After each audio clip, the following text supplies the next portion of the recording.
durante a sua fala, muitos pontos me chamaram a atenção e, claro, a gente não vai poder debater todos eles aqui. Mas um dos que eu gostaria de destacar, quando você falou do gerenciamento, e até conversando com outros colegas de outras unidades, para dar um feedback mesmo de como que tem sido essa experiência da implantação do gerenciamento lá em Minas. Um primeiro ponto que eu destaco como positivo foi o fato de o gerenciamento ter sido uma imposição para tanto a parte de cobrança quanto previdenciária. E isso muito em função da inércia que você destacou aqui. Porque os colegas, embora reclamem, tem muito trabalho, tem muito serviço, mas ninguém quer sair daquela relativa zona de conforto. Porque eu já tenho os meus modelos, eu já sei como que eu trabalho, já tenho minha organização aqui da semana. E aí, pois é, não vai me ajudar em nada, eu vou trocar só vou trocar maçã com o outro aqui, eu vou passar um processo, ele vai passar um processo para mim, então não vai me adiantar em nada. Então, o fato de ter sido uma imposição, aí a gente chega e fala, olha, vai ter um gerenciamento. Nossa, gente, não faço não, mas precisa mesmo? A gente nem tem uma escolha, não vou destacar se vai ser bom, se vai ser ruim, e essa aqui não é a ideia, porque é uma imposição que a gente tem que fazer. Então, isso nos ajudou muito já para vencer uma primeira resistência. Isso é muito interessante. Agora, um ponto que é um dos dificultadores que nós tivemos lá em Minas, é o fato de que o gerenciamento é uma ideia que eu sou totalmente favorável, que ela é muito boa, mas para que ela funcione bem, me parece que ela precisa das pessoas certas para executar o gerenciamento. É isso? Não é à toa que a própria portaria permite que o procurador-chefe faça essa escolha e tudo mais. Pois bem, mas ainda assim é difícil o convencimento dos colegas para participar, para vestirem a camisa do gerenciamento. Não é uma tarefa fácil, não é uma de fácil execução. Você conseguir a pessoa certa e convencê-la a executar e trabalhar pelo gerenciamento.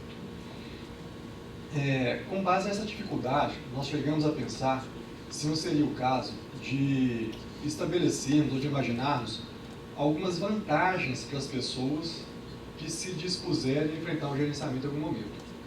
E uma das vantagens que nós imaginamos, e aí até de acordo com outro ponto que você tocou, seria que quando a pessoa saísse do gerenciamento, ela tivesse uma prioridade de escolha para atuar em outras áreas da Procuradoria. Porque a PF Minas é uma PF grande, nós temos lá aproximadamente 120 colegas hoje, muito setorizada, muito dividida e muito estanque. Se a gente for utilizar apenas a regra da antiguidade, quem está no previdenciário vai aposentar no previdenciário. Está sendo quase que isso. É muito difícil você tentar mexer. A gente abre a remoção, roda a remoção, mas o pessoal do previdenciário não se mexe. Então seria uma das formas até de trabalharmos, mais um ponto que você destacou, trabalharmos a baixa autoestima dos colegas que estão no previdenciário. Se você falar, olha, vem cá, me ajuda nesse projeto, me ajuda a fazer um trabalho diferente com o gerenciamento, e com isso lá na frente você vai ser recompensado com a possibilidade de atuar numa área que você de repente tem um mestrado, tem um doutorado, porque eu tenho gente lá, por exemplo, que tem doutorado em tributário, mas não consegue atuar na área de cobrança, porque pela antiguidade está fadado ao previdenciário o tempo todo.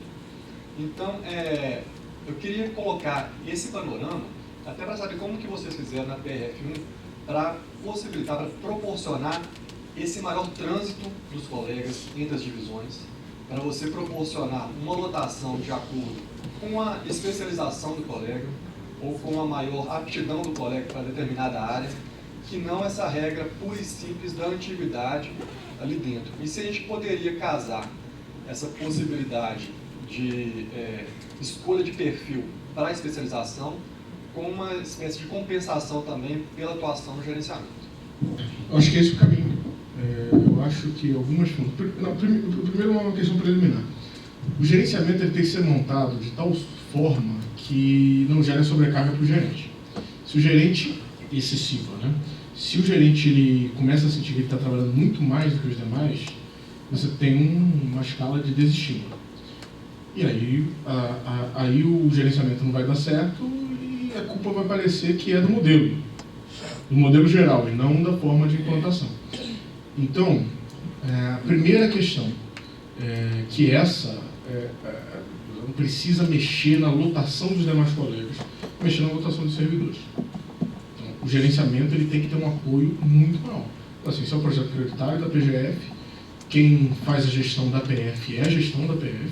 Então, num primeiro momento, você não está mexendo com ninguém, não está falando, você vai para o finalista, vai para o... Não, está mexendo com ninguém e faz essa mudança para que o gerente se sinta minimamente confortável. Eu sei que às vezes isso não é fácil, porque tem que encontrar pessoas com perfil, no nosso caso aqui em Brasília, quantidade de pessoas, tudo isso. Mas esse horizonte de prioridade, ele ajuda a estabilizar o gerente. Eu não vejo como algo impossível uma pessoa que fala assim, não, eu quero ser gerente. Quanto tempo? Não, tanto faz, muito tempo. Mas às vezes se encontra, ele começa a ver que ele está trabalhando em carga horária similar aos demais, faz um tipo de trabalho diferente que gosta, né? Tem perfis. Então, o ideal é que seja dessa forma. Mas, nesse momento histórico, que ainda há uma dificuldade de implantação de gerenciamento, eu concordo plenamente contigo. O gerenciamento tem que ser um incentivo. Eu acho que um incentivo é, por exemplo, colocar na forma de movimentação interna que o gerente, um ano de gerenciamento, tem prioridade para se movimentar. Depois, quando há uma nova remoção, vamos supor, ele passa na antiguidade.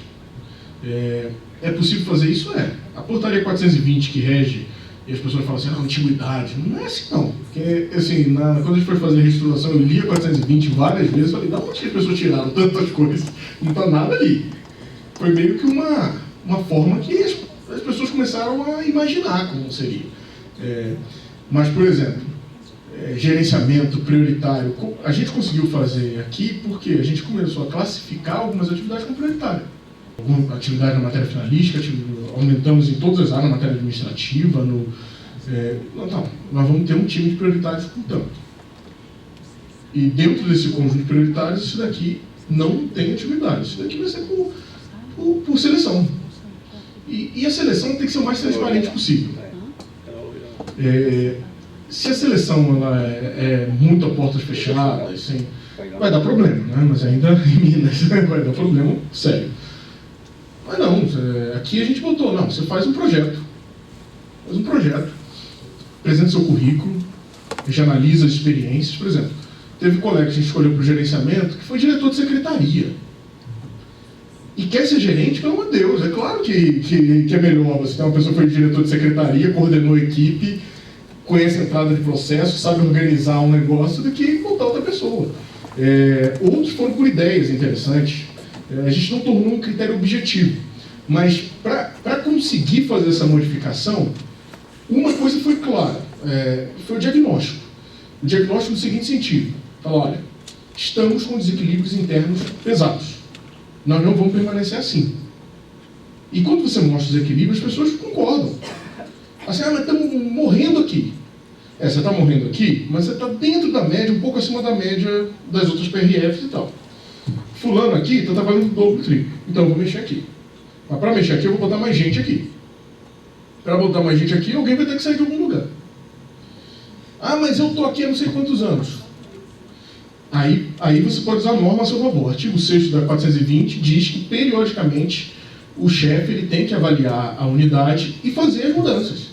Então, essa pressuposição de estabilidade, tem um artigo dizendo que não é assim. E a razão é muito óbvia, né? Como o nosso modelo é de distribuição por núcleos de atuação, e felizmente, né, a gente não tem um cenário estático no judiciário. Às vezes você vai ter uma demanda previdenciária, vai crescer, uma tese nova, às vezes é uma questão minerária, aí você tem uma tese nova que é difícil, precisa de mais gente ali, e isso vai fazer parte, porque a gente não tem internamente lotações ou, como que é o nome, tipo no judiciário, varas ou ofícios. Então todo mundo é procurador. Agora, na movimentação, a distribuição do trabalho, que aí se dá pelos núcleos da 172, ela tem que observar um parâmetro do razoável pelo chefe. Então, o caminho que eu recomendaria para todo mundo é um estudo preliminar sobre a unidade. A gente já tem alguns dados na PRF que ajudam. Não vão ser os dados mais completos do mundo, porque tem diferenças grandes. Para pegar a matéria finalística, você não vai comparar. Por exemplo, tem unidades do norte, tem muito auto de infração ambiental. Auto de infração ambiental, cadê o Bruno? O Bruno está aí? Não, né? O Bruno, que estava trabalhando nisso, é muito diferente por exemplo, se você for trabalhar com agrário, infraestrutura, regulação nem se fala. Então, você tem que tomar cuidado, porque as unidades são diferentes. Feita essa mensuração e estabelecida, aqui a gente utilizou um tripé, que eu acho que é o tripé adequado. Primeiro, classificação das demandas. Esse é um dos problemas hoje da PGF, aquilo que eu estava falando. Se não tem um horizonte do que é mais e do que é menos importante, tudo é importante ou tudo é desimportante. Então, mas eu vejo que cada chefe ele pode, em articulação com o PRF, com o PGF, estabelecer, não, aqui as prioridades são essas, e justificar isso. Vou chutar, mas assim, eu diria, minerário em Minas, né, tem Vale, tem tal, as teses começam lá de Cefend, não sei o quê, eu daria uma atenção diferenciada a isso. E falar, vai ser assim porque isso é o carro-chefe do nosso finalístico, mas é o que diferencia Minas do restante. Então, quanto que eu quero que um procurador trabalhe aqui? Vai depender, claro, de quantas pessoas você tem, da comparação com... E aí vem um aspecto empírico, compara com o restante, procuradoria do mesmo porte e tal. Quanto que é razoável para trabalhar no finalístico em geral? A média está mais ou menos essa. Mas aqui a nossa dificuldade é essa e essa e essa. Se conseguir chegar, quanto tempo você demora para fazer isso? Tal, entrando nesses detalhes, falar, olha, acho que aqui para trabalhar bem dentro de uma média é tanto. Então, a partir desse ponto, eu chego e falo o seguinte, eu vou fazer reformulações em tais e tais áreas, porque aqui são prioritárias, pelo valor, pelo impacto social. Portaria, como que é o nome? Aquela da AGU. Portaria 87 de 2003. Tem lá, as ações são classificadas a partir da sua prioridade. Né? Então, por exemplo, aí a questão tem que tomar cuidado de como classificar. Previdenciário, por exemplo, classificação econômica. Ela não é uma classificação social como é o indígena, por exemplo. Porque é a demanda de massa. Então, uma demanda de massa ela pode ser comparável com outras demandas de massa. A gente comparou aqui, grosso modo, por que autos de infração do Inmetro é mais importante do que, sei lá, revisional previdenciário? Não é. Não é necessariamente. Agora, por que o previdenciário eu posso trabalhar com tanto e ali eu posso trabalhar com tanto? Primeiro, no auto de infração estava errado, porque estava tudo misturado no restante. Como está tudo misturado, entra na pasteurização. Quando a gente separa, a gente começa a ter uma meta diferente e avaliar outros requisitos de comparação. O que diferencia o previdenciário do restante? Primeiro, altíssima padronização de teses. O pior que seja, tem orientação pra caramba, tem modelo pra caramba circulando em todos os lugares, que todo mundo na PGF tem previdenciário. Então você consegue estabelecer padronização. Mas eu tenho meu modelo, eu faço do jeito que eu quiser. Ótimo, você pode fazer, mas você vai trabalhar 400. Por quê? Por que você vai trabalhar com 400? Porque eu tenho tantos procuradores e o adequado para isso, eu trabalho com isso. Simples. Quer fazer? Eu estimo que você vai trabalhar 7 horas com isso, utilizando modelo, fazendo essas coisas. Se quiser fazer diferente, pode fazer, todo mundo é livre, essa autonomia está para isso. Mas não a autonomia de cada um escolher seu método de trabalho. Porque se isso acontecer, eu trabalho só... Eu faço um processo por dia, esse é meu limite, porque eu gosto de ler os livros, a conta não vai fechar. Então, o previdenciário funciona bem porque tem tese, e 2, que tem fluxo de trabalho adequado, ou mais rápido. No previdenciário, eu não tenho quisitação, eu não tenho, via de regra, né? Não tenho quisitação, não tenho parecer de força executória, tudo mais padronizado. Então, quando você soma padronização de tese e padronização de fluxo, um fluxo mais rápido e mais direto, você não vai mandar para 15 autarquias diferentes um pedido, você consegue estimar um quantitativo de trabalho que ele é maior. Então, isso justifica, por exemplo, o previdenciário continuar tendo em algumas áreas com um número muito maior até do que autos de infração. Mas justifica, por exemplo, que autos de infração, uma vez destacados, ele vai ter um número muito, muito maior, por exemplo, do agrário. Tem cálculo, tem impugnação, tem um monte de coisa. Então, você vai ter que equilibrar isso a partir desse diretriz. Então, aqui foi mais ou menos feito assim. Empírico, comparação com os outros PRFs, classificação de demandas, quais são as mais importantes e as menos, dependendo do eixo social, econômico, essas coisas, e fluxo de trabalho. E o principal, dialogar, pessoal. Vocês vão ter... E lá não é fácil, eu sei disso. Mas vai ter que dialogar. E o diálogo vai ser assim. Alguns vão se agradar, outros não. Provavelmente a área que vai melhorar, vai agradar. E eles vão ser aliados. E eles vão brigar com os outros. Ou o pessoal vai entender todo mundo, outros que estão às vezes numa área que vai ser prejudicada, entre aspas, vai ter mudança, são pessoas que falam, não, é isso mesmo, tá certo. Então, assim, vai ter dificuldades? Vai, mas tem que enfrentar. Aí você tem que enfrentar nesse sentido. E no gerenciamento é isso. Estrutura maior para o gerenciamento. O gerente ele tem que sentir que ele tem um peso na equipe diferente. É o futebol, né? Metáfora futebolística. Ele é o organizador do time. Assim, se você deixa seu camisa 10 toda hora tomar pancada ou vamos melhorar a analogia, o futebol americano, para quem conhece. Deixa o quarterback tomar pancada de todo mundo, ele não vai ficar ali, né? Ninguém vai ficar ali para ter joelho fraturado, essas coisas. Mesma coisa. Se você deixa o gerente é o quarterback. Ele que distribui. Ele que lança, manda para cá, manda para o prioritário, manda para sei onde, classifica, faz relatório mensal. Então, ele tem que ter proteção. Então, você vai ter que botar ali uma rede de proteção nele boa para a coisa funcionar. E isso tem que ser claro para a equipe. Tem que ser claro no seguinte sentido. E hoje, até para Minas, não só para a PF, mas no restante, Minas teve uma reunião que era de gerenciamento, não lembro qual unidade, não vou falar. Falaram assim, não, gerenciamento não serve não, aqui está muito bom. E já viram como que eu faço? Não, porque você está tranquilo.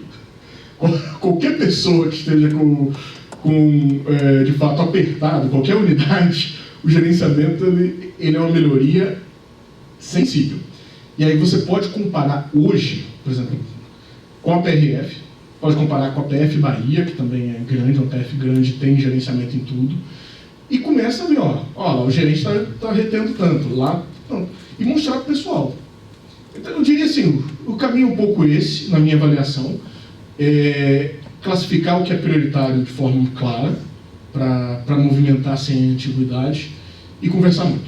Conversar muito com o pessoal, testa, não conversa todo mundo de uma vez, conversa com um grupo aqui, com um grupo lá, chama todo mundo depois, monta uma estratégia de diálogo que de fato não seja uma surpresa. É muito comum isso acontecer, né? Isso é uma falha comum de gestão, que isso, o gestor às vezes eu vou fazer isso, aí vai e faz, mas não testou o ambiente, não viu as resistências, vai dar errado.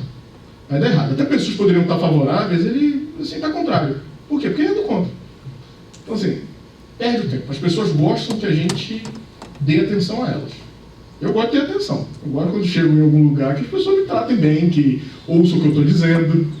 Então, assim, eu recomendaria isso. Botar um cronograma de uns 3 meses aí para vocês aí de mudança. O que mais, gente? Palavra aqui, então, assim, reforçar um pouco isso que você falou, né? Bom, eu sou o João, pessoal, lá da PF Rondônia, né? E a gente tem apostado muito nessa do diálogo, nesse sentido que você frisou agora, né? E a gente tem obtido algum sucesso. A gente veio de um ambiente de trabalho um pouco conturbado, né? Mas, assim, agora a gente está vivendo um período de relativa tranquilidade. E nós conseguimos agora, no final do ano passado, estender o gerenciamento para todos os núcleos. Foi um trabalho de convencimento um pouco difícil, né? Mas conseguiu para todo mundo? Agora está em todos os núcleos. Parabéns. Né? Um trabalho de convencimento e tal, mas a estratégia é justamente essa que você pontuou.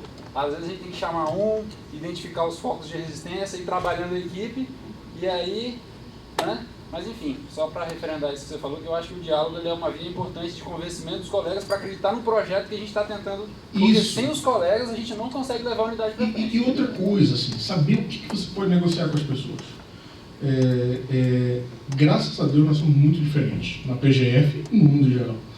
A gente cisma em achar que todo mundo é igual em tudo, mas não é. Então, vão ter pessoas com perfis, ambições muito distintas. Tem gente que faz de tudo para voltar para casa. Tem gente que faz de tudo para não ter volume. Tem gente que faz de tudo para ter um desafio estudar. Tem gente que faz de tudo para não estudar. Quando você bota isso em geral, quando você bota isso num bolo, é possível você tentar compor as coisas de forma mais individualizada. Nem sempre você vai conseguir fechar tudo, né? Obviamente não, né? Assim, às vezes a conta não bate. Mas, via de regra, você vai conseguir ter pessoas que estão atraídas por determinado tipo de trabalho. Começando pelo que é central para a unidade. É o gerenciamento? Então tá. Você quer ser gerenciamento do virtual? Tem aqui alguém que está aqui. Quanto você pega por mês, isso vai melhorar. Não chore de imediato, não. Mas só para dar um sustinho aí no pessoal. de gerenciamento administrativo? Quanto você pega de chefe administrativo?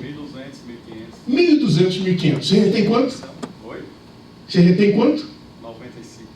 95%. 95%. Aí, sendo muito transparente, a gente tem que melhorar a situação do Daniel? Temos. Ele sabe disso, a gente já conversou, a gente vai ter mudanças. Mas ele está engajado, pelo menos até agora, né, Daniel? Por quê? Porque ele é um procurador excepcional, tem uma condição de vida, ele se motiva, né, porque precisa ter uma flexibilidade de tempo, então ele vai ser um ultra parceiro do processo, do projeto. Como ele foi escolhido? Ele apresentou um projeto muito bom, muita vontade. É muito simples. Ele apresentou, vou fazer 90% de retenção. Sim, leilão, né? Quem dá mais, né? Então é isso. Então, mas significa que ele vai se matar o tempo? Não. Porque não dá para fazer mudanças todas ao mesmo tempo. Infelizmente não dá. Então você tem que fazer mudanças paulatinas. E começar por onde é mais importante. Ou não é mais importante, onde é que tem mais impacto. Por exemplo, na PRF1 a gente começou no previdenciário. Desde 2016 eu comecei a pensar previdenciário. Por quê? Porque eu tenho um maior conjunto de procuradores lá no previdenciário. Não adianta mudar o restante se eu continuo tendo carência no previdenciário de coisa muito simples. Então, ataque previdenciário, depois atacamos matéria finalística, agora vamos atacar a matéria administrativa de uma forma ainda mais decisiva. A cobrança já foi empacotada, né, Manuel? Já está com o Enac Júlio, já tá de presente com o Murilo. Então, aí a gente vai distribuindo. E dentro dos núcleos também. Aí você começa a ver, olha, tal núcleo está com problema. Vamos atacar de qual forma? Conversar com as pessoas e tal. Mas, gente, problemas. Pessoal, todo mundo concordou com o que eu disse? 100%? Nenhuma divergência, nenhum ponto a mais. Aqui o tema é gerenciamento, eu queria... Só o Frederico, achei que pediu antes. Fala, Fred. Olá, pessoal. Frederico, da Procuradoria Federal no Acre. Bom, pessoal, bom dia. Eu queria tratar, na verdade, aqui de outro ponto, além do gerenciamento, da exposição do Vitor mais cedo. Dizendo em primeiro lugar, aqui não é puxar o saco, mas eu sou um admirador da sua gestão, das iniciativas que você tem promovido à frente da PRF1, e me parece aqui, eu acho que posso falar, pelo menos das unidades do Norte, talvez a mais interessante para a gente, o que a gente acompanha com maior expectativa, é a desterritorialização. Que para nós, e acho que é um ponto que eu estava conversando ontem com o Caio, da PF de Roraima, com o João, de Rondônia, com o Rodrigo, do Amazonas, são todos meus amigos, e a gente vê na composição do contencioso dessas unidades que praticamente a integralidade dos colegas são do último concurso. Eu vou, inclusive, mostrar isso na minha apresentação, que da composição do contencioso da Procuradoria Federal no Acre, nós somos 7. Desses 7, 6 são do último concurso. Desses 6, 5 são da última nomeação do concurso, para vocês terem ideia de quanto há uma rotatividade nessa unidade, e isso não é só do Brasil, há também dessas outras unidades que eu mencionei anteriormente. E isso provoca para a gente uma perda de memória institucional, né? Você vê a cada remoção, a cada nomeação muda ali quase 100% da unidade, e faz com que nem sempre os colegas se engajem adequadamente na resolução de alguns problemas. Eu posso fazer essa avaliação do tempo que eu estou lá na chefia. Eu peguei, acho que 3 remoções, nomeações diferentes, e cada uma delas mudava todo mundo, e só agora que eu digo, de junho de 2016, quando tomou posse essa última leva de procuradores para cá, é que a gente conseguiu aprofundar algumas questões, conseguiu construir uma rotina, um fluxo melhor com o judiciário, com as outras instituições, e foi quando nós conseguimos reverter algumas situações desfavoráveis e passamos a ter realmente uma melhor atuação judicial. Mas o que acontece muito nessas unidades do Norte também, e às vezes a gente até se sente um pouco esquecido, é que diante da defasagem estrutural, da defasagem material, enfim, de uma série de questões, os colegas se movimentam para sair. Para assumir um cargo em comissão DAS em outro canto, para ter um cônjuge, fazer um concurso só para ser removido para outro e pedir acompanhamento, e de modo que na minha unidade, por exemplo, em relação à última nomeação do concurso, eu hoje estou com 2 procuradores a menos, estou em via de ficar com 3 a menos. E eu acho que a desterritorialização vai resolver muito desses problemas. Vai, primeiro, traçar uma condição de trabalho melhor, mais equânime para todos os procuradores da região. Né? Não dá para dizer de forma unânime, mas vai melhorar essa defasagem. Vai impedir essa saída constante de procuradores, vai aumentar o grau de especialização. Esse é outro ponto assim, que eu sempre toco. Assim, acho que uma vez eu abordei isso contigo, quando a gente tratava assim, dos números, mostrou que o número da PRF1 em finalístico era semelhante com o finalístico do Acre. Eu dizia, olha, mas enquanto na PRF1 tem um núcleo de matéria finalística, dentro do núcleo de matéria finalística tem um subnúcleo ambiental, dentro do subnúcleo ambiental tem alguém que vai lidar só com auto-infração, enfim, seja lá.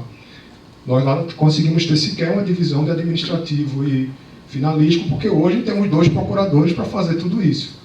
Né? Então, acho que, pelo menos no que se refere às unidades do Norte, a desterritorialização vai avançar também na especialização da matéria, que vai permitir formar esses grupos, formar esse núcleo que vão atuar só com ambiental, só com agrário, que é algo que hoje, em unidades pequenas, a gente não consegue fazer. E não consegue fazer e gera digamos, um retrabalho, um trabalho a mais. Né? Como eu falei, no lugar onde a especialização é tão grande, o procurador consegue fazer uma tarefa, elaborar uma peça judicial em 1 hora, em 2 horas, que na minha unidade os colegas vão passar 5, 6, vão passar o dia todo, porque não tem, ou mais tempo, porque não tem afinidade com a matéria. Então, eu coloco a Procuradoria do Acre aberta para todas essas mudanças que estão sendo feitas no âmbito da PRF1 e abraço qualquer iniciativa nesse sentido, se for preciso, não sei qual a melhor forma de construir, mas se for preciso até perder procurador, mas para assumir alguma carga da gente, enfim, eu queria primeiro parabenizar pela iniciativa e realçar a importância da iniciativa para as nossas unidades e aproveitar essa semana aqui para discutir com os colegas de outra unidade. Você falou muito bem que a primeira região tem situações muito díspares, né? Temos unidades, por exemplo, como a minha, que eu só tenho uma servidora e que todo o cadastramento de processo é feito por... Eu não posso dizer isso aqui para não produzir uma prova em juízo, mas por terceirizado. Como eu estou com birra, eu falo, né? Aí tem unidade do sul do país com V2 que não cadastra SAPES. A gente não pode aceitar isso como razoável. E tem que deixar isso muito claro, eu estou deixando. Toda a primeira região hoje está no SAPES. E tem gente com V2 que não está no SAPES. Então, o critério de avaliação tem que ser muito incisivo nisso. Deixar muito claro que isso é uma prioridade de gestão. Desculpem, é porque eu estou pedindo a manutenção do procurador, mas não preenche SAPES. Se não preenche SAPES com V2, eu já sei o que acontece, porque está respondendo, né? A gente sabe muito bem o que acontece. Não, essa foi uma preocupação muito grande lá na Procuradoria do Acre, desde o começo, de fazer o cadastramento de tudo dentro do SAPES. Então, em que pese a nossa falta de estrutura, por exemplo, não consegue digitalizar peças de processo físico, não tem estrutura adequada para tudo, mas a gente pelo menos está abrindo as tarefas e as nossas manifestações estão sendo inseridas dentro do SAPES. Mas enfim, eu vou encerrar, minha fala era mais nesse sentido. Perfeito, Frederico. O caso do Acre, o caso de Roraima, sobretudo Acre, Roraima e Amapá, são situações que tem que ter muita cautela no projeto. Por quê? Porque a gente tem que identificar o mínimo. A ideia não é simplesmente extinguir as unidades. Você vai falar assim, a PGF não vai ter unidade no Acre. Não é isso. Mas é dimensionar de tal forma para entender o que a gente precisa para fazer uma advocacia contenciosa lá, com melhoria da qualidade. E isso a gente vai ter que avaliar não só a rotina de distribuição de processos, como também começar a mensurar as atividades judiciais outras. A gente ainda não tem e essa é uma das ações que a gente quer desenvolver por esse ano, melhoria dos indicadores de contencioso, expandindo os indicadores de contencioso, não apenas esse negócio, processo. Processo pode ser muita coisa. Agora, a gente tem que saber quantas vezes um procurador vai ao tribunal, ao juízo, se ele despacha assim, assado, quais são os temas que despacha, para a gente começar a ter um raio-x para falar o seguinte, olha, o Acre, pode ser que o Acre resolva com 3 procuradores, assim, fisicamente, não um trabalho todo. há 3 procuradores. Tem um chefe parte institucional, tem alguém para alguns temas prioritários, outro para o previdenciário, para a audiência e tal. Pode ser que resolva. E todo mundo que estaria lotado no Acre compõe outras equipes. E às vezes é melhor para o Acre isso. Então é essa abertura que a gente vai precisar ter, né, que é melhorar a qualidade do trabalho a partir da reformulação das formas de atuação. O Antônio, né, queria falar também. Obrigado. Só para concluir, desculpa, nesse ponto que você falou, assim, a minha única preocupação na forma de fazer essa avaliação, que é claro que a avaliação não pode ser casuística, não pode ser totalmente subjetiva, mas às vezes o número frio não consegue revelar a realidade da unidade, né? Eu citei aqui o exemplo da falta de especialização da minha unidade, que gerando assim, que embora a gente tenha um número no finalístico parecido com a PRF1, a gente certamente vai demandar mais tempo de atuação dos nossos procuradores. E numa unidade que tem 2 procuradores no núcleo, quando o outro está de férias, a carga de trabalho vai aumentar de uma forma, de um lugar onde tem 8, um sai e divide para 7. Ali tem 8. Esse segundo problema aqui é comum. Na PF o pessoal sabe, né? Os núcleos, às vezes, as férias, e também tem 2, 3 pessoas algumas, para ter especialização. Mas esse ponto que você mencionou, eu sempre menciono isso. A análise quantitativa, o número, é a porta de entrada. Você vai sofisticando a partir desses inputs, que você está dizendo, olha, é razoável comparar o número do Acre, que tem essa condição e tal. Aí a gente tem que começar a criar análises que sejam mais depuradas sobre isso. Eu não sou especialista, mas você consegue até matematizar esses aspectos. É falar o seguinte, o tempo, processo, o tipo de especialização costuma uma forma para ter um indicador para isso, botando de maneira geral. Mas o que importa, até pela portaria 68, é que em casos como esse, haja uma explicação. Assim, igual você está fazendo aqui. Olha, o tempo aqui é maior, por quê? Porque há uma versatilidade muito grande das matérias que o procurador utiliza, que o procurador atua durante o dia. Então, isso ajuda muito para você falar, não, faz sentido. Se o mesmo procurador faz um extrato, que ele atuou com o processo do INCRA, FUNAI, DENIT, começa com tudo, a composição de tempo vai ser diferente, você tem toda a razão. Então, na hora que quando forem discutir a realidade de vocês, atentem-se aos aspectos qualitativos, aspectos razoáveis, né? Como esse, muito bem razoável. Tá? Antônio. Obrigado a você, Frederico. Eu queria falar com vocês e com o Vitor também sobre o gerenciamento, porque a gente começou, ainda no ano passado, essa estratégia de gerenciar o contencioso de massa, que para nós funcionou muito bem com o nosso núcleo de previdenciário, que de longe era aquele núcleo que recebia uma carga de distribuição bastante desproporcional fazer uma comparação com os demais núcleos. Funcionou maravilhosamente bem, para falar a verdade. E tanto que a gente já está aperfeiçoando, está detalhando esse gerenciamento para incluir trabalhar de uma forma diferente. Isolar o benefício por incapacidade, por exemplo. A gente sente que vai ser um grande passo também. Mas, ao mesmo tempo que para o previdenciário funcionou muito bem e a gente teve uma adesão da equipe de forma razoável, não foi 100%, mas foi ali 60%, 70%. Então, foi muito bom. Com os demais núcleos, a gente tem uma dificuldade tremenda. E eu não sei dizer se isso é um aspecto cultural da nossa parte enquanto procuradores federais. Porque a gente, principalmente, eu não digo dos concursos mais antigos, mas nós como procuradores federais mesmo, passamos a encarar o previdenciário como uma matéria de segunda classe. A verdade é essa. Então, à medida que a gente entende que o previdenciário é uma matéria de segunda classe, que talvez não mereça tanta atenção, a gente passa a entender que todas as outras são o filé mignon. E não é assim.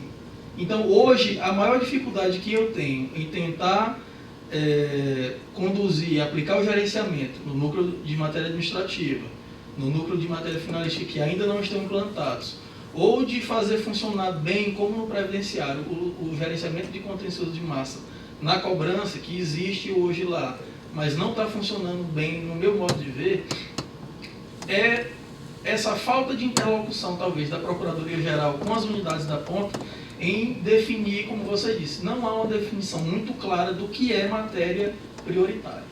Então, como a gente não tem uma definição muito clara do que é importante para o PGF, fica muito vago, e para a cabeça do nosso colega lá, é de que aquela matéria toda com a qual ele trabalha é importante, é prioritária e não pode ser tratada como gerenciamento, como contencioso de massa. Então, essa é a resistência que eu encontro lá. Eu trabalho com matéria de servidor, isso aqui não é aquele caso de previdenciário que você vai tocando no bastidão. Por que não? É gratificação, é tese padrão também, é um perfil de demanda que é econômico. Você tem um acesso com a PFL, colhe o subsídio e a sua defesa não é essa complexidade toda. Então, esse discurso, esse diálogo com a equipe, ele é difícil, porque o procurador ele tende a ficar melindrado. Eu trabalho com essa matéria aqui há 10 anos, isso quer dizer que o meu trabalho não é importante?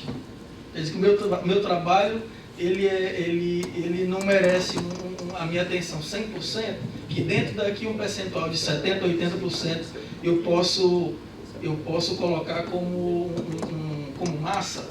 Eles não entendem isso. E isso é algo que a gente tende a verificar em unidades que já estão consolidadas há muito tempo. Então, digamos, se no Norte a cada concurso renova 60%, 70%, 90% da equipe, essa perda de memória é ruim, mas a abertura dos novos colegas para um novo modo de trabalhar, isso é um ponto positivo. E isso eu vi por ter passado por Mato Grosso, onde 1/3 da Procuradoria se renovava a cada concurso de remoção. Então, chegavam novos, você conseguia rapidamente traçar uma nova estratégia e trabalhar melhor o fluxo. No Piauí, infelizmente, a boa parte, 70%, 80%, são do concurso de 2003 e já estão lá há mais de 10 anos. Então, trabalham da mesma forma, já estão acostumados àquela rotina e tendem a não querer o novo, tendem a querer se afastar do novo.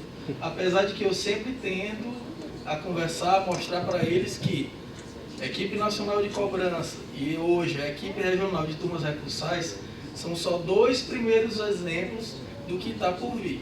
O que eu digo para eles, e é o que o Vitor colocou aqui também, e é o que eu já venho sentindo há algum tempo, é que num futuro muito breve, todos nós estaremos fazendo parte de alguma equipe regional ou nacional de alguma atuação específica, especializada.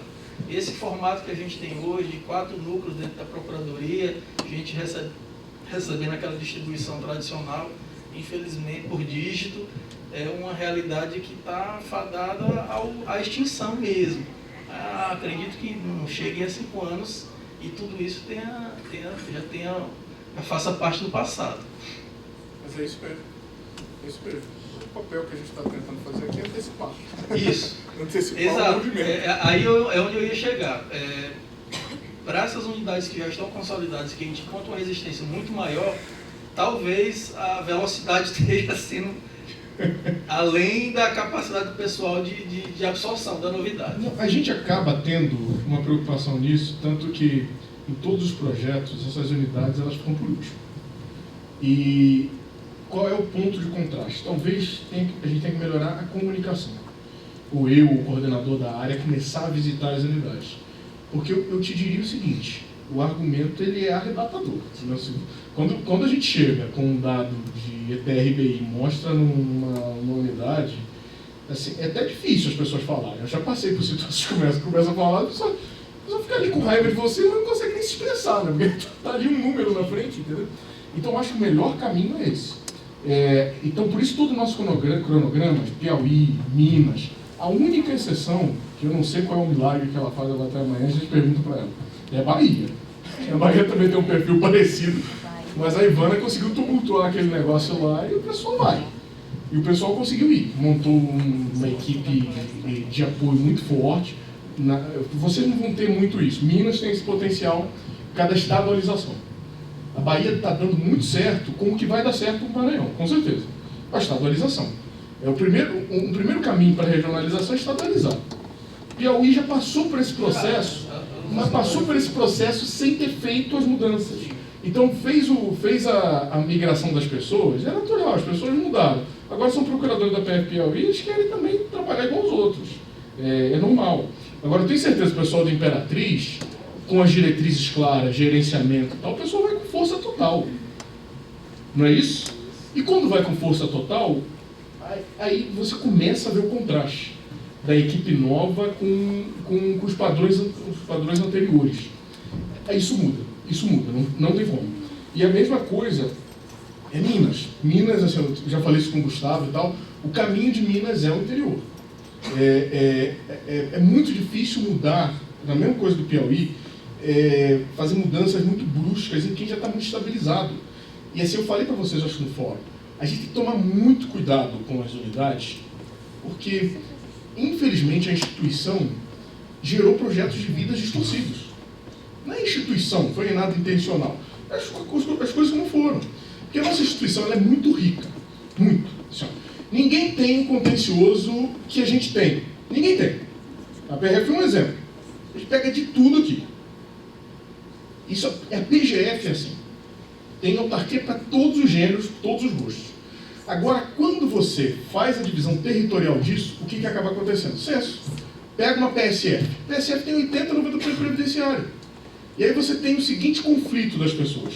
Eu quero morar perto da minha família, que é uma característica nossa brasileira. Não é?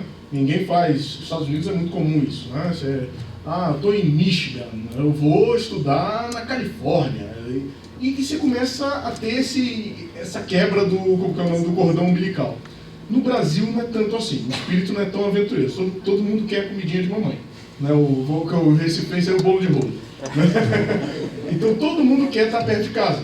E aí, como todo mundo quer estar perto de casa, as pessoas fazem as opções profissionais pelo território, não pela aptidão. Então o que acaba acontecendo? É fatal. O caso que o Roberto falou. O cara é doutor em tributário. Aí ele chega lá, ele é um dos mais modernos, ele vai passar 10, 15 anos fazendo o que ele não gosta, absolutamente o que ele não gosta. Ele odeia aquilo. Eu conheço colegas procuradores que odeiam o que fazem. Não tem como você ter uma unidade boa e tranquila com pessoas que odeiam o que fazem. É isso que o modelo territorializado hoje gerou. Pessoas sem ambição, sem expectativa. O que vai ser amanhã? É o hoje. É a mesma coisa. Isso, para algumas religiões, é um inferno, né? Você faz a mesma coisa todo dia, você não vê perspectiva, você vê o discurso dos colegas, qual é? Não, nada muda. Assim, mas o Sapiens está trazendo... Não, vai ser calmo. Então, a gente vai ter que, assim, mostrar com argumentos, com números, e trazer. Porque eu diria o seguinte, mais de 50% das pessoas são recuperáveis. Se você falar para esse cara, agora você vai para a equipe de recuperação de crédito, tal como a gente está fazendo aqui, o cara vai botar a faca no dente e vai. Né? Agora, se você falar, você vai passar mais 10 anos aqui no Jeff. Nada contra o Jeff, tem gente que adora o Jeff. Eles gostam mesmo, audiência, essas coisas. Ótimo. Agora, o cara que não gosta, isso é uma tortura. Então, acho que esse é o ponto do Piauí que a gente vai ter que enfrentar. Piauí, Minas, Bahia avançou, Pará, o Pará ali atrás. Mas isso que a gente está fazendo aqui agora, a gente tem que mostrar para as unidades que isso é inevitável. Não tem como. É você achar que você está protegido. 450 procuradores a menos, sem concurso, ninguém está protegido no formato atual. Porque isso não vai ficar muito tempo assim. O formato atual, a transparência do Sapiens, daqui a pouco vai ter uma revolução do Norte. Sorte que o Norte é pequeno, mas é isso. Você começa a ter tanta transparência que começa a não ter sentido. E aí a gente começa a trazer para o nosso ambiente, coisa que um dos aspectos negativos das manifestações foi isso. Eu acho que a PGF, por exemplo, vocês sabem disso, a gente lidou mal com, no movimento, a relação entre lideranças e o restante da equipe. Né? Hoje estar à frente da chefia é um fardo porque você é um demônio. Né? No final das contas, você é interesseiro, essas coisas. A gente já lidou mal com isso. As outras associações, por pior que sejam, não fazem isso. As nossas fazem. Atacam a liderança e não conseguem ver os problemas como eles são difíceis às vezes serem geridos. Alguém discorda aqui? Os procuradores-chefes aí? Não é isso? E se a gente não fizer essa transposição muito clara de um projeto que é forte, que é inevitável, mas ao mesmo tempo ele é melhor para todo mundo, o objetivo não é outro. O objetivo é que um procurador trabalhe, ou a mesma coisa, às vezes até menos, não em todos os casos, a gente já trabalha pouco, trabalhe menos, mas com mais qualidade. Isso é o que está acontecendo no mundo do trabalho. A discussão, por exemplo, na Europa hoje é essa. No mundo do trabalho em geral. O sindicato, da indústria alemã está propondo 35 horas de trabalho. Isso não é ruim, isso é bom. Isso é bom porque a gente tem tecnologia, a gente pode ter uma vida familiar mais interessante. Nós estamos vivendo 80 anos, em média. Antigamente as pessoas viviam 30, 40, 50. Então, assim, se a gente não montar a base de uma nova condição de trabalho propícia ao desenvolvimento de talentos, não vai dar certo. Não vai dar certo e a gente vai gerar outro conflito, que é muito pior do que entre chefe e os demais colegas, entre liderança e colegas. Então, um conflito entre novos e velhos, um conflito entre regiões. Então, é esse o ponto que os colegas têm que entender. Com 450 menos, não adianta você achar que você vai continuar fazendo. Vou pegar um outro exemplo. Você falou do previdenciário, dá um exemplo claro. Processo trabalhista de responsabilidade subsidiária. Fluxo claro, teses claras, o juiz decide da mesma coisa, pode escrever o que você quiser, bolo de cenoura, vai decidir da mesma forma. Entrou a fundo na tese, decide da mesma forma. E aí você quer trabalhar com 70 processos. É claro que isso não vai dar certo, a conta não bate, simplesmente a conta não vai bater. Não vai bater. Enquanto uns vão estar fazendo 70, outros vão estar fazendo 400, para a mesma coisa. Então, os colegas vão ter que entender, se não for assim, tem uma solução. Ou a gente pensa no novo de uma forma nova, pleonasmo, né? Ou então a gente vai utilizar as estruturas administrativas velhas, que alguma hora vai ter que ser. Eu aposto que eles vão apoiar. Fala o seguinte, por interesse do serviço, remove, o PRF também, remove alguém do Piauí para Brasília. Pode. Está no 8.112. Ninguém quer ter esse desgaste, e não é bom mesmo. Ou a gente desterritorializa, ou então o único caminho, o caminho tradicional é esse. Ou não é? Está lá no 8.112, está na 720 da PGF, o Procurador-Geral pode fazer isso. Por interesse de serviço, eu tenho uma unidade trabalhando 4, 5 vezes a mais do que a outra, aí você não quer desterritorializar, então tá, 5 daqui vai para lá. Sim, igual os milicos fazem, outros tantos fazem. Isso não é nenhuma novidade no direito administrativo.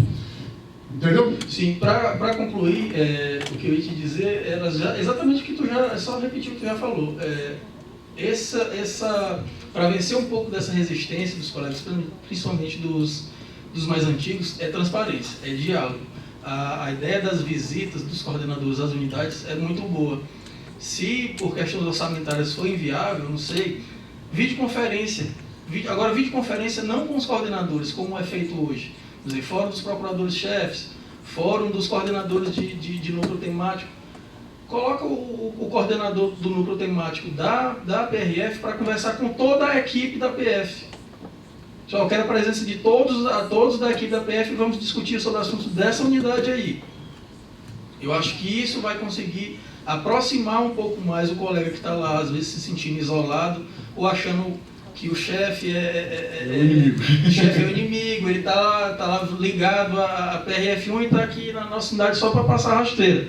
Não é bem assim. A gente tem que servir ali de elo, mas às vezes o elo tem que ser um pouco mais amplo, direto mesmo, da regional com o colega que está lá achando que se ele não ficar de olho ele vai pagar o pato. Então, assim, essa proximidade às vezes ela vai ter um efeito muito mais benéfico para mudar a mentalidade e colocar o colega já como um parceiro dessas iniciativas novas de gerenciamento de equipes regionais, de territorialização do serviço. E, Antônio, a gente tem feito assim, muitas videoconferências direto com as unidades.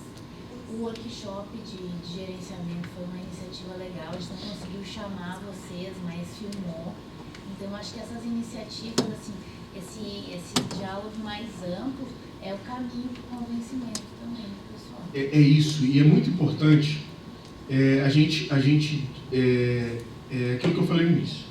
A gente tem a lógica, não, o processo é mais importante, eu não vou perder 1 hora do meu dia para ir para uma reunião. Chegar a pontos de algumas unidades, é isso mesmo. Às vezes, o procurador-geral não tem 40% das pessoas vão ver o que ele tem falado. Lá mesmo foi um pouco assim, lá no Piauí. Tem lugares que é até pior. Então, assim, o que alguém tem mais importante a fazer do que às 15 horas da tarde? É difícil.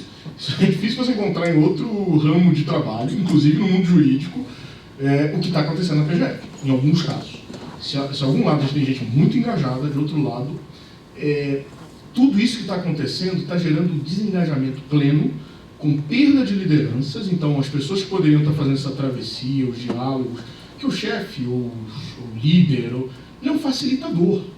Ele é alguém que está ali para ajudar, não é alguém que está ali para perseguir ninguém, para se dar bem, para ganhar um a mais. Eu diria até mais, o dia que acontecer isso, do jeito que anda o Supremo, vai ter menor sentido uma chefia na PGF. Isso é isso que vai acontecer. Você vai chegar, vai todo mundo ganhar quase a mesma coisa. E assim, hoje a gente vai reformular os perfis e aptidões, porque tem gente que tem perfil, tem gente que não tem. Tem gente que pode ter e precisa ter oportunidade, isso é muito importante. Então, o discurso de abertura, oportunidade é muito importante. Oxigenação, tudo isso eu concordo. Agora, o discurso da demonização, ele vai perder esse elo com as unidades e aí vai ficar isso que está acontecendo. Você está certo. Há um hiato. Você ouve da gente uma coisa, ouve da direção central uma coisa, quando chega lá, parece que você é um enviado É um capetinho, é enviado do demônio, do Satanás lá em cima. É o Clésio ou Satanás, eu sou o demônio. Ele é o capeta. Só para dar um feedback, Antônio, né? Sim. Antônio, você falou da implantação do gerenciamento previdenciário, que teria sido um sucesso e da dificuldade de implantar nas outras coordenações. Aqui na PRF, quando a gente começou com o gerenciamento da CMF, da matéria finalística, a gente tinha dúvida se realmente seria passível de gerenciamento, se o percentual de retenção ele ia ficar muito baixo. E assim, no final das contas, foi um sucesso. Vou apresentar para vocês, na minha apresentação, o balanço geral do ano de 2017, em que a gente implantou o gerenciamento. Atualmente, eu tenho um gerenciamento físico, percentual de retenção entre 50% e 60%. No virtual, tem vezes que chega a bater 80%. Se você vai esmiuçar isso, você vê que, por exemplo, na temática de infração de infraestrutura, chega a bater 77%. Você vai olhar ambiental e agrário, a gente está com uma certa dificuldade, nosso percentual de retenção ainda está em cerca de 20%, é uma coisa que a gente precisa trabalhar. Mas assim, toda matéria é passível de gerenciamento. Na CMF, o que é que você observa? Tem algumas poucas matérias que elas são realmente padrão, desde o começo o gerente ele faz contestação, faz apelação, e tem aquelas matérias que, embora elas não sejam gerenciáveis pela temática, tem fases processuais que ficam retidas no gerenciamento. Isso dá um impacto muito grande na distribuição. Então, assim, toda matéria é passível de gerenciamento. E não tem isso de dizer que o que fica no gerenciamento não tem importância. Não é isso. O que fica no gerenciamento são aquelas atividades que o procurador, se a gente pudesse dar um estagiário para cada procurador, seria aquilo que o estagiário auxiliaria o procurador. E assim, a minha sugestão, escolha um bom gerente e dê tempo a ele. A gente começou o nosso gerenciamento, a gente começou pelo gerenciamento físico na CMF. Nosso gerente foi a Simone, a pioneira lá. E assim, como é uma universidade muito grande de matérias, a gente resolveu começar com partes. Então, primeiro vamos gerenciar só o núcleo de educação e saúde, que é um núcleo que a gente já sabe que tem um volume maior de coisas padrões. Depois que a Simone, claro que eu não podia pegar uma gerente que soubesse toda a matéria do finalista, assim, não tem ninguém que já tenha trabalhado em todos os núcleos e domine tudo. Então, a Simone teve o tempo dela para assimilar a matéria de educação e saúde. Quando a gente sentiu que o gerenciamento está bem implantado aqui, vamos passar para a próxima matéria, aí colocamos regulação, depois de um tempo colocamos ambiental e agrário. Assim, você escolhe alguém que você sabe que gosta do trabalho e também dê um tempo, respeite o gerente, porque o gerente é uma pessoa que tem que ser respeitada, assim, porque ele trabalha muito. Então, assim, tem que ser alguém que gosta de trabalhar e você deu um amparo maior para ele. E o que eu falo também muito para os meus subnúcleos que recebem os processos pós-triagem do gerenciamento o sucesso do gerenciamento depende do engajamento de vocês. Quanto mais vocês identificarem temas e mostrarem ao gerente, melhor vai estar o trabalho de vocês. A matéria vai chegar mais triada e vai diminuir o volume de vocês. Então, assim, as pessoas têm que parar de se revoltar contra isso e se engajar para fazer o gerenciamento funcionar. A gente tinha identificado já algumas matérias do finalista, no caso, que seriam passíveis de gerenciamento, a educação mesmo. Assim. a gente tinha alguns subnúcleos dentro do finalístico, uma de educação por conta do volume. E a gente identificou que 80% a 85% do que chegava de matéria de educação era passível de gerenciamento.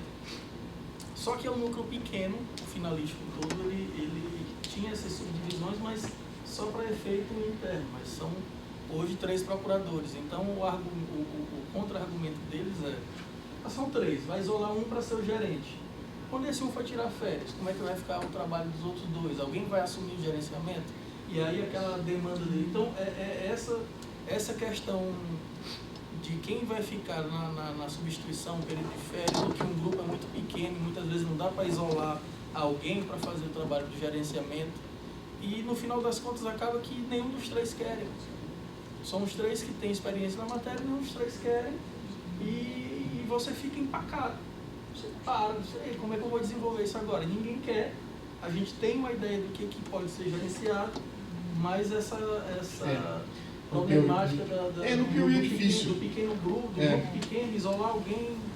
Então, agora, se você pega um colega que é piauiense, tá não sei aonde, ele vai fazer com uma maravilha. E é normal isso acontecer. Mas só que a gente não. A melhor forma de a gente chegar a esse ponto que o piauiense vai fazer o trabalho do Piauí com muito engajamento é territorialização. Que vai ter provavelmente alguém lá de Rondônia. Graças a Deus que não tem, mas. Mas vai ter de Rondônia que vai pegar o trabalho de Rondônia mais um pouco. Sim, vai. E vai pegar o do Piauí e vai fazer. A experiência legal que nós tivemos lá, Vitor, nessa situação que o Antônio estava colocando, nós tivemos algumas dificuldades inicialmente na implantação do gerenciamento de massa. E a estratégia que nós adotamos, até para o pessoal sentir como é com o gerenciamento e sem, assim, vamos fazer a experiência, o cara vai sair de férias e suspende o gerenciamento. Suspende. Quando suspendeu, a gente tinha uma procuradora lá que, assim, tem um pouco mais resistência para a gente vencer e tal. Foi lá na minha sala junto, tem que aumentar o número de gerentes, porque não dá mais para ficar sem o gerenciamento. Eu falei, beleza, vamos aumentar. A gente já está com um projeto agora para estadualizar, né, Vitor? E aí nós vamos aumentar o número de gerentes que tem que escrever. Você consegue jogar a equipe a seu favor. Hoje, né? a gente teve uma experiência parecida também, né? Tivemos. Então suspendeu, já deu um desespero pra galera. Agora tem que ter gerenciamento. Eu assumi a coordenação ano passado e logo em seguida, acho que 1 ou 2 semanas depois, já foi a nossa semana de planejamento estratégico interno. E aí eu fazer minha primeira reunião geral com os procuradores da CMF para apresentar o gerenciamento. E foi terrível a reunião, assim, a revolta foi enorme. E hoje em dia, justamente, se o gerente vai sair de férias, o pessoal fica enlouquecido. A prioridade é resolver a série do gerente. No núcleo finalista, nós tivemos uma dificuldade tão grande e na preliminar deu 72% de retenção. Aí a galera falou, então aí você vai conseguindo. E olha que nós estamos, a gente começou mesmo efetivo em dezembro, né? Teve alguma coisinha lá e tal. E aí a gente não tem ainda uma amostragem grande. Mas eu acredito que num cenário de 6 meses, aí João, reverte. Agora você coloca isso num cenário progressivo de processos eletrônicos e regional. Assim, tem certeza, as pessoas vão, os mais novos, sobretudo, assim, como é que a gente não trabalhava dessa forma antes? É muito simples. Não é assim, é só ver os relatos. Aí o Tomás queria falar e o Wesley. No Mato Grosso a gente tem um problema sério. Desculpa, não vim. Só uma pergunta, Vitor. Nesse cenário da desterritorialização, que eu acho que é a nossa salvação mesmo, como nós vamos lidar com esse passivo enorme que nós temos de processos físicos? É como se a gente tivesse pensando no seguinte cenário. Você compara isso pelo bom sentido, tá, gente? Um Estado novo. A gente vinha de um período do Brasil de uma economia altamente agrária, com grandes oligarquias agrárias. O poder estava ali. Você não conseguia mexer com a oligarquia agrária. Minas até que entrou junto com Getúlio no início, mas São Paulo, Rio, grande parte do Nordeste, tudo. E mesmo depois que Getúlio assume ditador, ele não vai com toda a força, porque ele sabia que nem ele tinha força para isso tudo. Então, qual é o processo de modernização que é feito? A modernização se dá no novo, não vai dar no velho. No velho vai dar problema.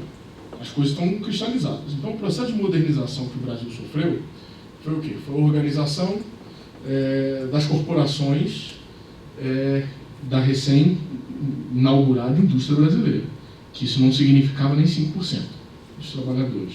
Foi a aliança com esse público que é o novo. E com essa aliança se construiu um regime que dura até hoje, com todas as deficiências, mas é o regime até hoje. A CLT não foi um instrumento, e até os militares, FGTS, não foi um instrumento construído para o mundo rural. Agora, quando você pega hoje a proporção de trabalho no campo, você vê, hoje passa a ser dominante. Hoje passa, não, muitos anos, muitas décadas. Mas só foi possível fazer essa travessia porque pegou o novo. Então, como fazer? Toda desterritorialização, regionalização, não vai mexer, via de regra, com processos físicos, salvo raras exceções. Por exemplo, aqui na PRF a gente já vai entrar, se tudo der certo, no ETRBI, processo físico. A Bahia consegue isso, talvez no futuro Tocantins consiga isso também, porque Tocantins já consegue, tem rotinas próprias, e já uma adesão das pessoas ao projeto. Agora, a gente não vai fazer com processo físico em Goiás, em Piauí e tal, mas a gente vai fazendo com os processos eletrônicos, aonde dá. A gente vai passar um mapa de onde dá. Tem muita coisa que dá já. E aí, com isso, a gente vai apostar nessa transição. Mesmo no previdenciário, o previdenciário vai estar no PJE, assim, eu estou botando os 3 anos, mas talvez seja antes. Antes, né, Thiago? O Thiago está acompanhando. Então, na medida em que a gente começa a criar uma equipe de alta performance, vanguarda, TRBI, a equipe de turma recursal, que só trabalha com eletrônico, elas começam a ser um horizonte que os outros têm que seguir. Como é que alguém vai dizer, não dá para fazer isso? Não, mas o cara está fazendo 3 vezes mais. Com relatório, com identificação de perfil de magistrado, com taxa de sucesso judicial, não dá. Então, é um processo, Tomás, que vai ter que ser feito de uma forma muito rápida, mas ao mesmo tempo focada nesses instrumentos. E nesse ponto a gente não pode atropelar. Não vamos chegar em Minas, botar assim, todo o GEF de Minas, mesmo de uma recursal em Minas, grande parte é físico, né? Porque tem muita coisa, nas subseções são físicas. Mas a gente pode começar, por exemplo, agora, já começamos o Fábio não tá aí, o flerte com Uberlândia. Uberlândia está disposta a vir para o ETRBI. Então já vem. Vamos começar a trabalhar o ETRBI já no PJE. Porque o PJE vai ser o modelo seguinte. E daí o esforço que eu destaquei, uma das 3 diretrizes, que é a gente aprofundar os instrumentos tecnológicos para o PJE da primeira região. A gente tem que fazer isso desde já. Porque quando isso for dominante, gente, não vai ter jeito. As pessoas vão querer as equipes regionais. E por que vão querer? Mas vou trabalhar mais. Não necessariamente. Com o PJE integrado ao Sapiens, que já está acontecendo, com automação de peças no contencioso de massa, com identificação, às vezes, até da peça, que o Sapiens vai poder fazer isso em breve, com triagem automática, que é algo que também vai dar para ser feito no PJE. Basta a gente desenvolver, outros sistemas já fazem isso, e no PJE a gente pode conseguir. Ou seja, o gerenciamento de contencioso de massa, ao invés de fazer ele, a triagem de cada um, não. Por correspondência, 98% de compatibilidade. Olha, 98% de compatibilidade, fecha os olhos. Se a máquina está te dizendo que, pelas palavras-chave, 98% é aquilo, vai ser mais seguro que uma pessoa fazendo com 300 processos dia. Então, com cenários como esse, o trabalho no PJE, ele tem potencial, e Sapiens, né, de ser tão melhor do que os processos físicos, que a resistência diminui. Mas só que a gente precisa de um primeiro grupo de abnegados, que vão estar dispostos, seja pelo interesse de estar longe de casa, estar perto de casa, seja pessoas pela vocação mesmo, né, assim, tem vários aqui que são assim, né, que vão topar o desafio. Agora, quando sair, Tomás, não vai ter volta, porque vai ser tão mais fácil que assim, não vai ter argumentos. Conseguindo, na ponta, digitalizar os processos físicos, a gente resolve o problema? Ainda não. Ainda não pelo seguinte. Primeiro que o PJE, por exemplo, você vai pegar uma coisa que a gente pretende fazer no PJE. que é a prioridade nossa primeira região número 1. É fazer alguma parceria tecnológica. Eu já fui ao UNB para tentar isso e tal, fui arrumar um patrocinador, né? Estou em vias de, não é a AGU, obviamente, de nenhum aqui, né? Mas para fazer, por exemplo, a triagem. No PJE, por exemplo, você pega o sistema, qual é de São Paulo mesmo, pessoal, que eu esqueci? Não, do GF não é PJE, é um negócio lá próprio. O sistema deles, eles têm todos os andamentos processuais, síntese e tal do lado. Então, o ETRBI, né, Ricardo, tem 24 pessoas, um coordenador, um gerente e 22 na equipe técnica. Isso é inviável na primeira região, para qualquer unidade. Por que eles conseguem isso? Porque eles têm um robô de triagem. Porque eles pegam a tecnologia, eles conseguem, porque o programa deles é melhor, filtrar aquilo que por exemplo, sentença, decisão favorável, com laudo, sem laudo, não sei o quê, então, e faz a triagem. Então o robô faz isso. Já faz isso em São Paulo. Por que não vai fazer aqui? Ah, tem dificuldade. Vai fazer no eSint? Não vai. Porque o eSint não vai ter interface para fazer isso, o sistema é ruim. Agora, no PJE, a gente pode, é isso que eu estava falando para vocês mais cedo. O PJE, ele é um sistema em construção. O juiz coordenador do PJE da região é aberto. Conta com a gente com a parceria, por quê? Porque os juízes são contra o PJE. Então ele prefere, por que vocês não tentam conversar lá com o juiz, tentam oferecer alguma coisa? A gente, às vezes, tem mais poder de barganha do que ele aqui. Se a gente oferece algum tipo de intimação, de não sei o quê, concentração de audiência, algo que seja bom para todo mundo, a gente consegue convencer. Então, por isso que a gente tem que entrar agora, enquanto o nosso poder no PJE é elevado. E aí, daqui a 2 anos, quando a gente tiver grosso do PJE, 80% da gente no PJE, aí a gente vai ter essas facilidades que vão ser incontestáveis. Alguém pediu também a palavra, o Wesley, depois o Ricardo. Então, no Mato Grosso a gente está com um problema sério de planejamento. Porque sempre que eu planeja algo, sai um procurador. A gente perdeu 3 procuradores para a Casa Civil em 6 meses, para você ter ideia. E requisição na Casa Civil você não pode negar, né? Requisitado de ofício não pode negar. E aí ele tem um procurador que ia para o gerenciamento da cobrança, aí a Casa Civil foi lá e pegou. Aí o terceiro procurador, né, que estava na cobrança, agora foi requisitado pela Casa Civil. Então a cobrança que tempos atrás eram 4, agora está com 2. E sempre o previdenciário é impactado. Tirado o procurador do previdenciário e colocado na cobrança. E aí o pessoal do previdenciário começou a argumentar, como é que eu vou montar um gerenciamento para perder procurador? E aí semana passada a gente fez uma reunião para rediscutir e redimensionar o previdenciário. E a gente reescutou o previdenciário, e aí saiu a notícia de perder mais um procurador para a Casa Civil. E aí são 3 procuradores, de uma montação ideal de 40, a gente vai fechar o ano com 23. 23 procuradores. Isso é essencial à República. A partir de julho, a gente está com 23 procuradores. E aí vender a ideia de gerenciamento para os outros núcleos tem sido difícil, porque você monta o gerenciamento, você perde, consequentemente, você está perdendo o procurador. Não, mas não tem relação as duas coisas. Não, mas... Importante passar para o pessoal. Como o prédio vai acontecer isso, 3 procuradores saíram do prédio, desde que o gerenciamento foi montado, aí fica com essa impressão. Montou o gerenciamento para ter Se tem a coincidência, você acaba tendo um desafogo para, eventualmente... O Mato Grosso é um caso à parte. É um caso à parte por quê? Alguma coisa tem que ser feita. Estava conversando agora fora com a Priscila, com o Guilherme também. E não dá para manter dessa forma. Há uma mudança Primeiro, a PF do Mato Grosso, do ponto de vista de apoio processual, é a pior do país. A gente tem 9 servidores. Quê? A gente tem 9 servidores. Isso, e é uma razão de contingência. É pior dentro de vocês, tranquilamente. E a razão é muito simples. Também da mesma forma como a gente tem problema com a primeira região do contencioso, há um problema em Mato Grosso. Ele não é da mesma regional administrativa que Brasília. E a regional administrativa de Brasília, Norte, que até, por pior que seja, né, Caio? Assim, estamos precisando, o pessoal já foi lá e tal.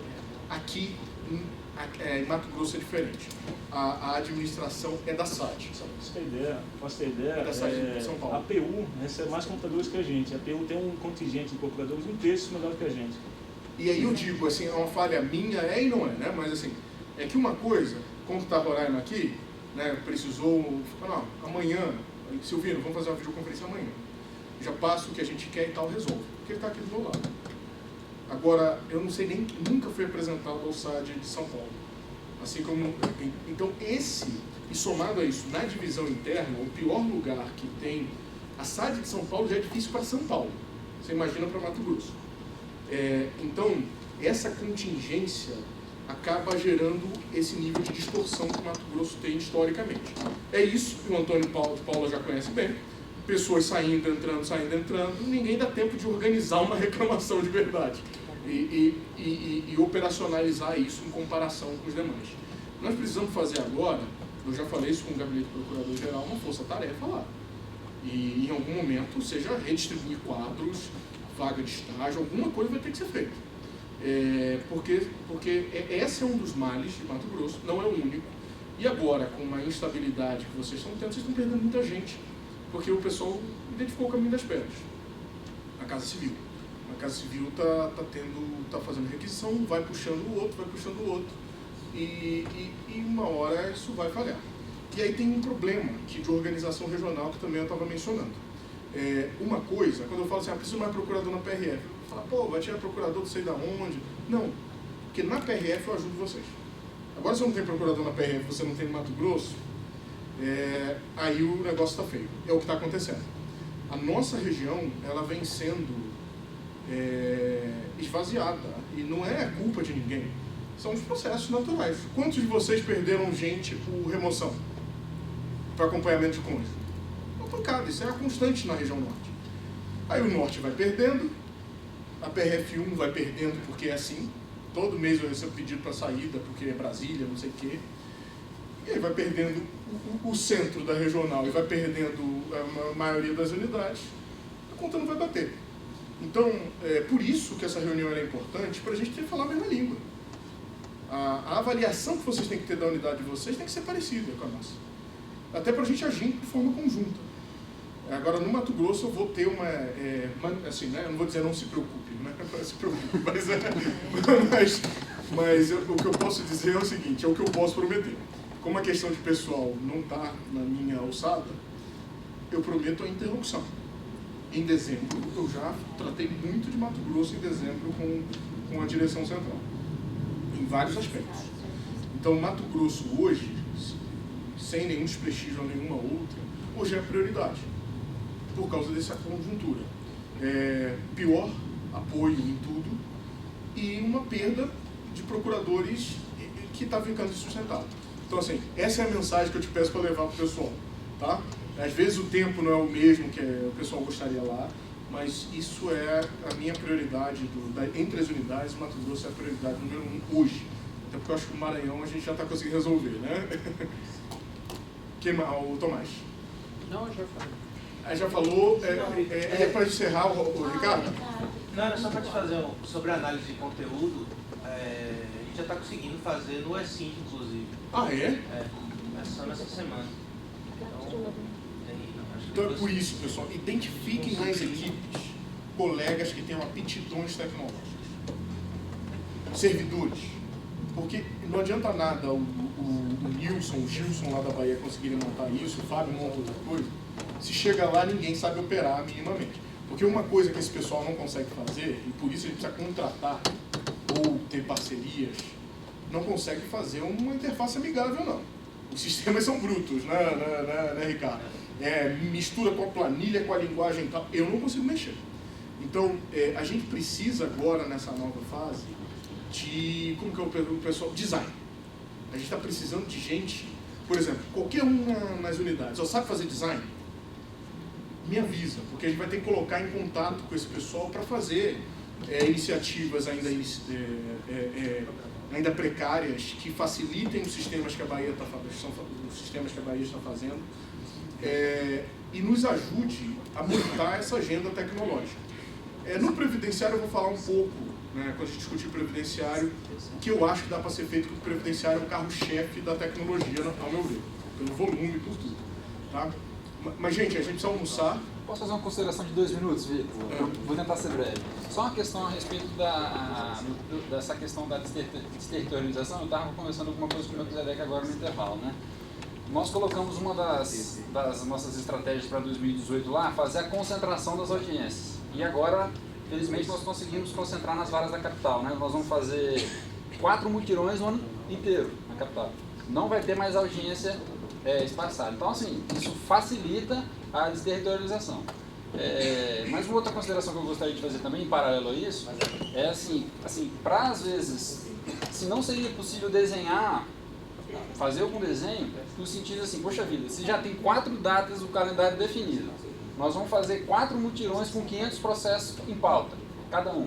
Se o colega que às vezes ele está com a atuação desterritorializada, não viabiliza o pagamento de uma diária, ou enfim, porque assim, senão, Vitor, acaba sobrecarregando, porque a gente recebe uma pressão forte do judiciário local, principalmente em Rondônia, que a gente vê que a gente precisa fazer acordo, porque senão nós vamos, como a gente tem uma característica lá que o judiciário local é muito concessivo, senão acaba inviabilizando e o pessoal que fica no local se sente desprestigiado.